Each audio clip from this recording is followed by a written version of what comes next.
Welcome po muli sa howtogreatfilipino.com. Yan po, idulutuin natin yung medyo mahirap-hirap na dish. Yung tawag po nilang embutido. Isang holiday dish po sa atin.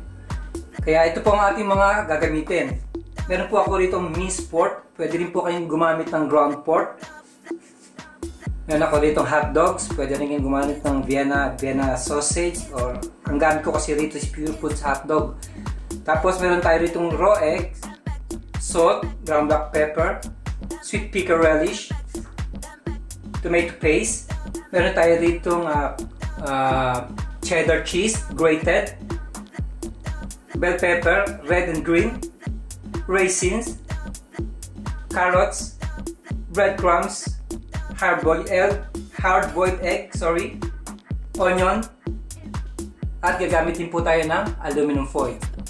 Tara na po magluto.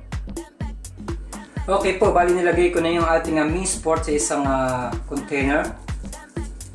Ngayon po, ang first step natin, lalagay natin yung ating raw eggs. 2 piraso.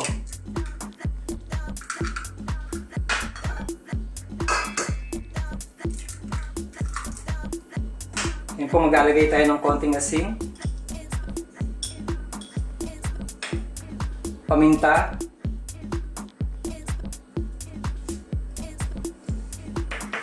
at ang ating tomato sauce. Pwede rin po kayong gumamit ng paste. Haluin po natin hanggang mag-combine po siya. So, medyo okay na po ito. Napaghalo-halo na natin yung ating asin, paminta at ang itlog. Ngayon po, lalagay na natin yung ating breadcrumbs. Sabay-sabay na po siya. Ang ating cheese, carrots, raisins, onion, bell pepper, at yung tawag nilang capsicum. Yan po, haluin na natin. Kita niyo po, ang ganda po ng kulay niya, no?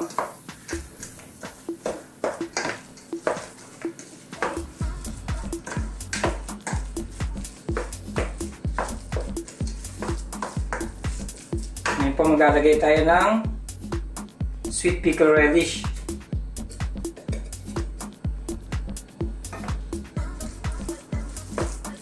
Ngayon po, haluin ulit natin siya hanggang mag-combine. So, haluin ko lang siya ng haluin, tapos papakita ko sa inyo yung next step.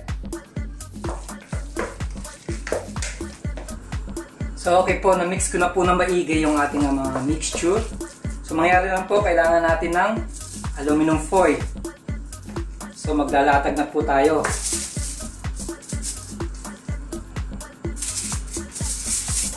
Ito lang po, kasimple. Kailangan pa-flatten lang natin siya. Tapos po, magpapalaman na tayo ng ating hotdog at saka ang itlog.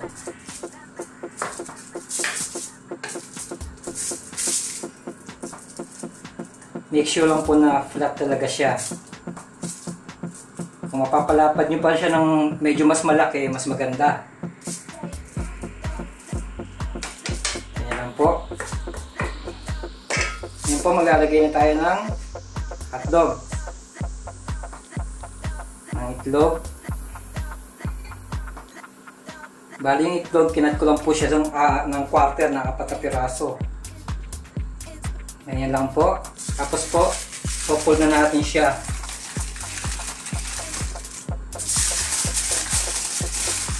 Kailangan po compress siya, compact. Tapos, turo na natin siyang ganon.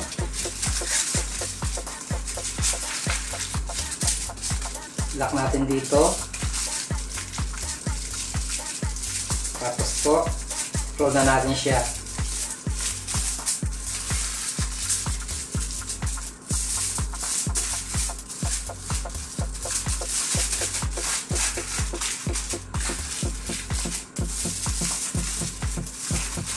So, ganyan lang po kasimple. Tapos lock sa both end.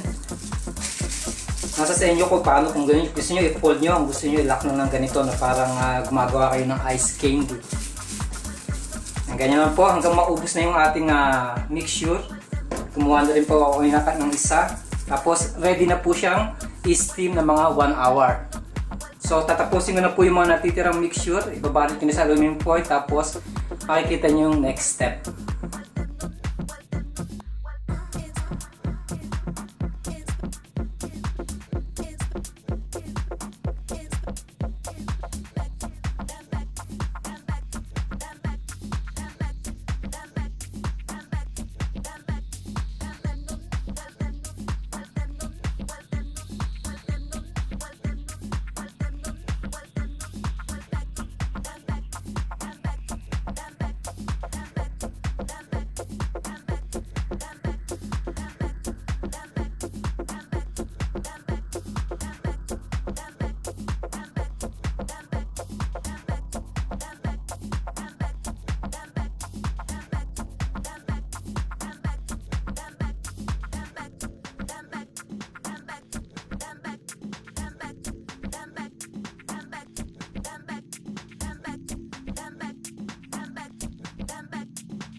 Ngayon po, umpisa na natin ang pag-i-steam.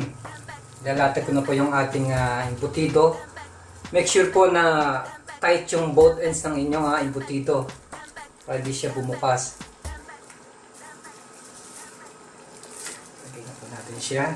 Pa-fry na natin siya ng maayos.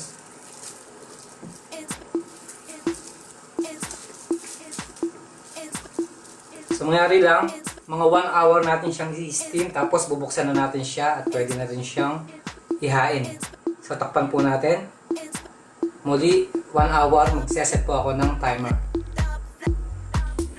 Ito na po ang ating pork embutido. Napakasarap mo nito, medyo mahirap lang gawin. Nakita nyo yung process niya, medyo matagal, matrabaho, pero napakasarap po. Maraming salamat po muli sa panonood ng hotdogfilipino.com. Mabuhay!